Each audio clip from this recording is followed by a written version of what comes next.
Every morning, you wake up thinking, today will be different. I'll eat better, get things done, stay focused, be kind. But then something small goes wrong. You're late, someone ignores your message, or says something that hits a nerve, and suddenly, all your motivation vanishes. It feels like something invisible is pulling you back, chaining you to old habits. That invisible force? It's emotional residue, deeply buried feelings that unconsciously drive you to repeat the same patterns, even when they hurt you. Dr. Gabor Maté, an expert on emotional trauma, explains that what we call self-sabotage is often just the brain trying to protect us.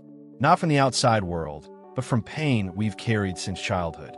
When we were young, our brains learned to run from rejection, humiliation, loneliness, emotions too heavy for a child to carry. If you were taught to suppress anger to be accepted, you might feel guilty for setting boundaries today. If you were told to always be strong, you might feel weak and ashamed for needing help. These feelings, the real ones, the raw ones, didn't start today. They go back to your earliest relationships, to moments you don't consciously remember. And now, without realizing it, you may avoid good things just to not feel those old wounds again. Change requires more than willpower. It takes curiosity, courage. You must stop blaming yourself and start investigating what's really going on beneath the surface.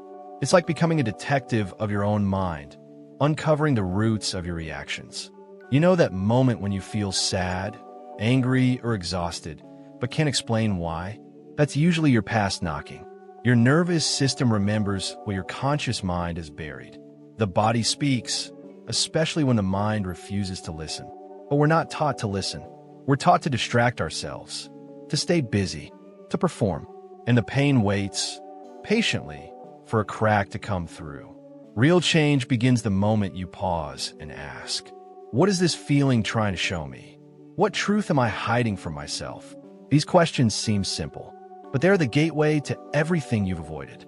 Trauma, as Dr. Maté says, is not just what happened to you, but what happened inside you as a result. That's why two children in the same home can walk away with different scars. If you only felt loved when you performed well or behaved perfectly, you may carry the belief that you are never enough.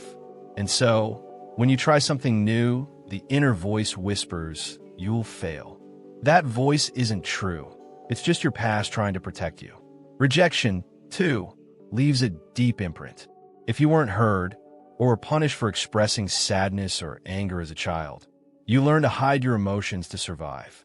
Now, even safety feels dangerous. These feelings, rejection, fear, shame, aren't enemies. They're signals, clues, memories waiting to be seen. When you swallow your pain, fake a smile, or try to please everyone to avoid conflict, your body feels it. The lump in your throat, the ache in your back, the anxiety that never leaves. It's not random. It's stored survival. Dr. Maté discovered that when we suppress emotions, the body compensates, sometimes with illness, addiction, burnout. These aren't weaknesses. They're the body screaming, look at me. Something inside is breaking. Facing these emotions is like walking into a dark basement with a flashlight. At first, the shadows terrify you. But slowly, you realize these feelings aren't monsters. They're wounded parts of you, asking to be understood. The goal isn't to fight your emotions. It's to notice them, trace their origin, and choose to act differently with self-compassion. When that thought comes, I can't do this, instead of attacking yourself, try this. I see you. You're back. I'm listening. And something shifts, because finally, the pain isn't alone anymore. Self-sabotage isn't a choice. It's a pattern built from moments when being yourself felt unsafe. The I'm not good enough story isn't truth, it's an echo. Procrastination? It might not be laziness.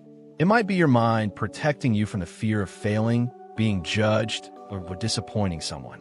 But in the end, it leads to guilt, and the sabotage cycle begins again. What Dr. Maté teaches is this. Healing doesn't come through pressure.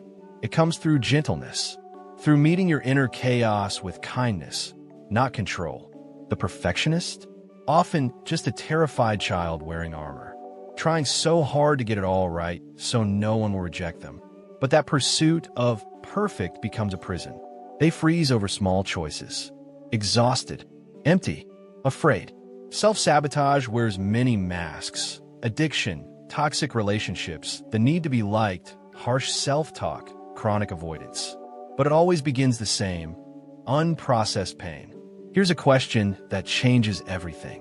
What am I trying to avoid feeling right now? When you ask that, you stop reacting and start understanding. Living disconnected from your emotions is like playing hide and seek with your soul.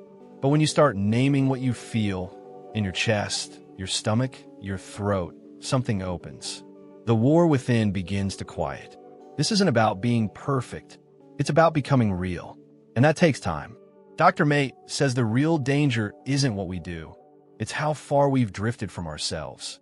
When you learn to hear your body's language, behavior loses its grip. And then you begin to reclaim your life. Because emotions, when buried, don't die. They shape-shift into tension, into fatigue, into dis-ease. That mysterious pain in your neck, the unexplained stomach issues, the exhaustion that no rest cures. Your body is telling a story your mind has silenced. If you learn not to express anger, it will express itself somehow. If you were told not to cry, your nervous system will overflow, trying to hold back.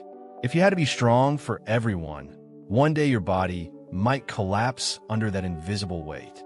In his book, When the Body Says No, Dr. Maté shows how unresolved emotional wounds manifest as illness.